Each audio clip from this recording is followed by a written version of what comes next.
이번에는 엔비디아가 중국 수출을 못하게 막았다는 소식이 들리면서 네. 오늘 좀 대장주들이 많이 가라앉았죠. 네.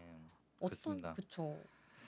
엔비디아가 참 그러니까 어떻게 보면은 지금 트럼프의 정책이 관세 정책이 자국 내 기업들 다 힘들게 하는 상황이에요. 그냥 처음에는 이제 뭐 같이 협상을 하자는 뭐 수단과 목적이라고 생각을 했는데 이젠 그냥 모든 게 중국 때리기를 위한 게 아닌가 하는 생각까지 들 정도예요. 그쵸. 그러니까 음.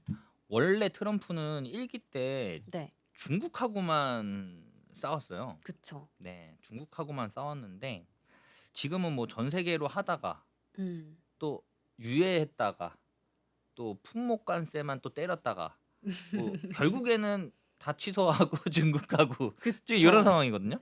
그쵸. 예. 이 관세가 종류가 3 가지예요. 보편 관세하고 그다음에 품목 관세, 상호 관세 이렇게 3 음. 가지인데 이 상호 관세가 지금 문제가 되는 거죠. 예. 네. 상호 관세가 문제가 되는 거고 이 상호 관세는 사실 지금 약간 어떤 준비 안 된 관세 정책이 아닌가 그런 보도들이 많이 나오고 있어요. 그리고 미국 내에서도 불만이 계속적으로 터져 나오고 있는 상황이라서 아마 품목 관세로 갈 확률이 이제 높습니다. 예. 높은데 결국에는 뭐 반도체는 미국이 제일 많이 필요해요. 음. 예. 그리고 반도체 같은 경우는 이제 뭐 미국 내에 대부분 다 공장을 많이 지어 놨습니다. SK 하이닉스도 마찬가지고요. 삼성 전자도 마찬가지고. 그렇기 때문에 뭐 관세로부터 조금은 더 자유로울 수 있는 상황입니다. 뭐 반도체 관련 종목 한번 보면은 뭐 SK 하이닉스 한번 볼게요. 네. 이게 SK 하이닉스가 올라갈 때 당시에 그 MRMUF 공정이죠. TC 본더.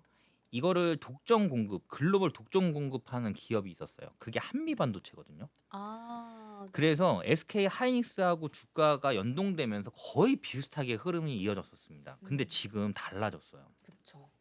한미반도체를 보면 이거는 지금 완전 다르죠, 느낌이. SK 하이닉스랑. 그러니까 네. 약간 기대감이 조금 떨어지고 있는 그런 상황이다. 그래서 한미반도체 입장에서는 이제는 SK 하이닉스뿐만이 아니라 삼성전자 그리고 음. 마이크론에까지도 지금 공급을 확대를 하고 있는 상황이에요. 특히나 지금 마이크론과는 일부 계약을 했습니다. 계약을 해서 공급을 할 예정이고요. 이 TC 본더가 독점도 이제 풀린 상황이고 그리고 차세대 TC 본더도 새로이 나올 확률이 높은 그런 상황이기 때문에 한미 반도체 같은 경우는 그 이후 좀 상황을 좀 지켜봐야 될 것 같고요. 이슈를 계속적으로 체크를 해봐야 될 것 같아요. 지금 여기에서 탄력적으로 반등이 안 나오는 이유는 약간 어떤 이런 상승 모멘텀 그리고 어떤 기대감 이런 게 좀 부족하다. 요렇게 보시면 될 것 같아요. 그럼에도 불구하고 SK 하이닉스는 좀 다른 느낌이죠. SK 하이닉스는 이게 우리나라 시가총액 2위거든요. 그쵸. 이거 보세요. 어머. 이런 캔들 보셨어요? 이게 28%짜리거든요. 와 어마무시하네요 정말. 28%를 급등을 시켰다가 네. 빠진 거예요. 결국에는 종가를 8%에 끝냈습니다.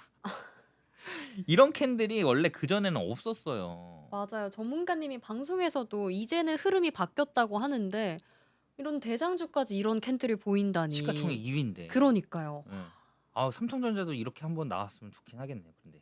좀 변동성이 네. 예. 28%를 시가로 띄웠다가 이걸 이렇게 뺀 거. 이게 넥스트레이드 때문에 그럽니다. 넥스트레이드. 8 시부터 음. 시작이 되잖아요. 그러다 보니까 거래량이 적은 상태에서 주가를 쭉 띄워 올렸다가 또 빼는 거죠. 예.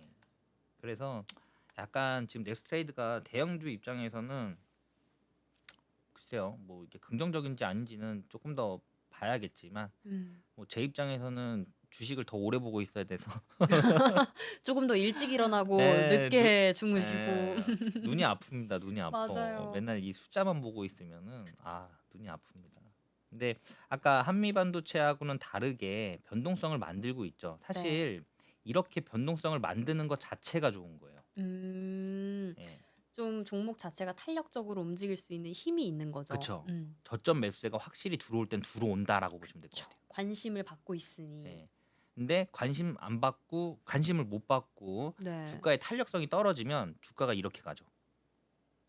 계속 아까 전에 봤던 종목 삼성 중에 SDI처럼 이렇게 갑니다. 길게 네. 기간 조정과 뭐 가격 네. 조정도 네. 다 이거 완전 그냥 그 주주를 지치게 만드는 상황이죠. 그쵸. 여기서 지쳐서 팔죠. 여기서. 음. 여기서 딱 지쳐서 팔아요. 그쵸. 그러면 어떻게 되죠? 올라가나요? 여기서 올라가나? 이게 항상 제가 들고 있으면 파란불이고 네. 관심을 좀 덜 줘야겠다 하면 빨간불이더라고요. 그쵸. 그러니까 세력의 입장에서 생각을 하시면 될 것 같아요. 뭐 음. 세력이라는 게 뭐 메이저 그러니까 뭐 외국인도 될 수가 있는 거고 그쵸. 그리고 기관도 있을 수 있는 거고. 근데 개인이 많이 샀다? 주가가 탄력적으로 가기가 사실 쉽지가 않아요. 왜냐면 주가를 상승시키는 거는 메이저기 때문에 메이저가 물량을 많이 갖고 있어야 되거든요. 그래서 개인이 매수를 많이 하는 종목들은 약간 피하시는 게 좋겠다. 그래서 삼성전자와 다르게 SK 하이닉스 같은 경우는 사실 이미 HBM에 대한 그 검증을 받았죠. 엔비디아에 공급을 하면서 이미 지금 삼성전자 같은 경우는 콜 테스트도 통과를 못 하고 있는 상황인데 SK 하이닉스는 엔비디아에 이미 납품을 하면서 글로벌적으로 이 기술력을 이미 인정받은 상태예요. HBM 아마 HBM 그러면 SK 하이닉스가 떠오를 정도로 그쵸. 그만큼 인정을 받았고 이미 엔비디아에서 공급이 되고 있는 상황이기 때문에 만약에 엔비디아의 대항마인 뭐 AMD라든가 다른 기업들이 HBM을 필요로 할 때 SK 하이닉스에 손 내밀 확률도 높습니다, 사실. 예. 그렇기 때문에 어떻게 보면은 SK 하이닉스가 그런 부분에서 이슈를 받을 수 있고 앞으로 좀 긍정적인 흐름이 나올 수 있다. 근데 다만 지금 TSMC가 네. 가격을 계속 올리고 있어요. 그쵸. 네. 엔비디아가 이제 화가 났습니다. 가격 음. 계속 올리니까 그쵸. 지금 뭐 하루가 멀다 하고 지금 음. 올리고 있거든요. 10%, 15% 계속. 그 정도로 많이 올렸군요. 네, 아. 계속 올리고 있어요. 이번에 최근에도 15%를 올렸거든요. 음.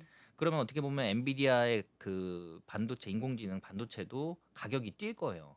글로벌적인 경쟁력을 잃을 수도 있는 그런 상황이라서 그렇네요. 그런 부분에서는 또 반사이익으로 삼성전자가 받을 수 있고. 그러니까 어떻게 보면은 SK 하이닉스, 그러니까 HBM 하면은 SK 하이닉스가 먼저 떠오르긴 하는데 삼성전자도 무시할 수 없는 그런 상황은 맞다. 계속 또 HBM 관련한 돌파구를 찾고 있는 게 삼성전자니까 그렇죠. 또 하루빨리 좀 더 좋은 그런 반도체 기술이 선보이면 시장의 주목을 다시 한번 받을 수 있을 것 같네요. 그렇죠. 그리고 뭐 차세대 기판이죠, 사실 유리기판. 그쵸. 유리기판. 예, 유리기판이 어떻게 보면은 그 기득권을 또 누가 가져가느냐가 되게 중요할 것 같아요. 만약에 그게 삼성이 만약에 그 기득권을 가져간다라고 했을 때는 또 다른 또 판도가 만들어지겠죠.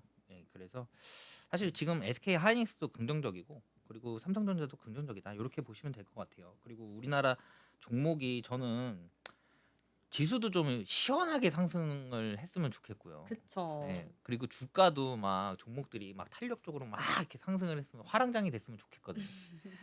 그러려면 반도체가 움직이긴 해야 돼요. 그쵸. 쫙 이끌어줘야 네. 좀 그렇기에는 우리나라에 아직 남아있는 리스크들이 많아서 조금 차분한 느낌이 없지 않아 있고 맞습니다. 또 외국인이 조금 더 들어와 줬으면 좋겠는데 네. 어제 같은 경우에는 뭐 삼성전자, SK하이닉스 외국인 좀 들어왔지만 오늘 다시 또 팔아내는 모습이죠. 네. 근데 지금 외국인 같은 경우는 뭐 한 달 기준으로 봤을 때는 삼성전자를 계속적으로 사주고 있어요. 아, 그렇군요. 네, 사주고 있고 삼성전자의 최대 주주는 미국에 있는 블랙록이죠. 아, 네. 그래서 아마 좀 좋은 상황이 되지 않을까 그렇게 보고 있고요. 앞서 말씀드렸듯이 달러가 떨어질 거예요. 달러가 트럼프의 정책 중에 또 하나이기 때문에 자국 내 어떤 기업들에 대한 글로벌적인 경쟁력을 높이기 위해서 달러를 지금 내리려고 하고 있는 상황이거든요. 그리고 미국이 지금 부채가 35조 달러입니다. 4경 6천억 조인데 이거를 올해 갚아야 될 금액이 10억 얼마인가요? 달러예요. 와, 10억 달러요. 네. 10 그러면 1경 4천조거든요. 오마야. 네. 1경 4천조. 근데 어마무시한 금액이네요. 미국이 이걸 갚을 수가 없어요, 지금. 그쵸. 그래서 돈을 또 빌려야 돼요. 돈을 빌려야 되는데 지금 FOMC 금리는 고금리잖아요. 그쵸. 돈을 지금 올해 안에 빌려야 됩니다. 음, 그러니까 금리를 내릴 수밖에 없어요, 지금 상황이. 그렇네요. 좀 금리 한시가 급한. 그죠. 금리를 내려서 싼 금리에 그거를 다시 돈을 빌려서 그거를 이제 부채를 갚겠죠. 그렇기 때문에 금리 인하에 대한 그 스탠스는 트럼프는 계속적으로 유지가 되고 있는 상황이기 때문에 금리가 내려가면 달러가 내려갈 거고요. 네, 채권 금리 내려갈 거고요. 그렇게 되면은 그 수급들이 이제는 달러도 안전자산이 아니고 고환율도 아니기 때문에 이제는 그런 수급들이 우리나라로 돌아올 수 있다. 근데 우리나라로 굉장히 빠른 속도로 들어올 확률이 높아요. 다른 음. 나라에 비해서. 음. 왜냐하면 대만 같은 경우는 TSMC밖에 없어요, 사실. 그쵸. 근데 우리나라 같은 경우는 대만은 자동차를 안 만들지 않습니까? 네. 그렇네요. 생각해 네. 보니까. 근데 우리나라는 자동차도 만들어요. 그쵸. 심지어 네. 인기도 좋고요. 네. 대만은 조선 선박 안 만들잖아요. 그쵸. 네, 우리나라는 만들어요. 휴대폰? 만들죠. 네, 우리나라는 만들어요. 만들어요. 우리나라가 안 만드는 게 없어요. 정말 우리나라는 수출에 강한 나라네요. 네, 네. 우리나라는 제조 강국입니다. 음. 이런 나라가 없어요. 전 세계에. 그렇네요. 이 네. 조그만 네. 땅에서 특히 우리나라 진짜 대단한 나라예요. 생각해 보니까 괜히 자부심이 좀 느껴지는. 네, 그쵸. 우리나라는 다 합니다. 음. 뭐든지 간에 그냥 다 해요. 물론 중국도 지금은 다 하고 있죠. 그쵸. 네, 근데 중국이 원래는 이런 거 하지 말라고 했던 거거든요. 그러니까 미국 입장에서는 평화적으로 가겠다. 근데 너네는 막 첨단 산업 이런 거 하지 말고 부엌 칼이나 만들어라. 도마 하나 만들고. 약간 알리에서 팔 것 같은 것들. 그런 거 그쵸. 만들어라. 그럼 우리가 다 사줄게. 이거였거든요. 그쵸. 근데 갑자기 어느 순간에 막 전기차 만들고 휴대폰 음. 만들고 갑자기 막 휴머노이드 로봇 만들고 그러니까 그리고 치고 나오는 속도가 원체 빠르니까 너무 빨라요, 네, 정말. 미국이 견제를 할 수밖에 없는 거예요. 전기차도 아까 방송 때 말씀드렸던 것처럼 비아디가 네. 뭐 전기차에서 어마무시한 성장세와 네. 또 시장 장악력도 갖고 있잖아요. 맞아요. 그러니까 뭐 저도 비아드가 이렇게 빨리 성장할 거라고는 지금 예상도 못 했는데 그쵸. 테슬라를 제끼고 지금 세계 1위가 됐습니다. 근데 그게 단가가 굉장히 낮아요. 그러니까 항상 중국은 먼저 치고 올라올 때는 단가로 밀어붙입니다. 근데 사람이 특성상 저렴한 걸 싫어하는 사람은 없잖아요. 네. 근데 글쎄요, 뭐 지금은 조금 다를 수 있어요. 근데 그쵸. 제가 저번에 저번 네. 방송에서 말씀드렸지만 무선 자동차카 움직이지 않는. 네, 1m 무선 조정 길이가 1m. 그러니까 약간 뭔가 항상 약간 2%가 부족한 느낌? 그래서 어떻게 보면 선박도 처음에는 저가로 많이 밀어내다가 지금 같은 경우는 또 어떤 컴플레인이 많이 들어오고 있는 상황이라서 또 그런 부분들이 또 우리나라로 들어오면서 수혜를 받을 수 있는 상황이다. 이렇게 보시면 될 것 같아요.